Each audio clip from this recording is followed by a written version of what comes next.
lakwaLuke chapter 11 verse 1 and verse 2 uzofika apho uYesu efundisa abafundi bakhe ngokuthandaza. But uma ebafundisa ibe khona le ndawo athi yithani bawethu osezulwini, intando yakho mayenzeke emhlabeni, mayenziwe emhlabeni njengoba isenziwa ezulwini.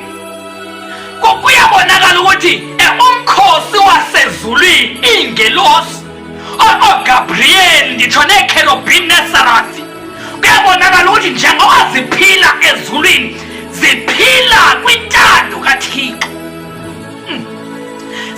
ziphila kwinjongo kaNkulunkulu.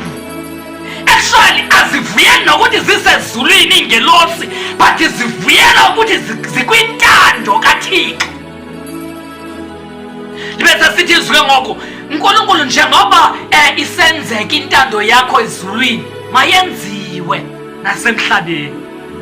So ngamanye amagama uThixo eyona nto singxamele kuyo apha emhlabeni, usingxamele singene kumnyango wentando yakhe, singene kwintando yakhe, because angeke size siyongena emnyangweni wasezulwini sisehluleka kungena kumnyango wentando kaThixo.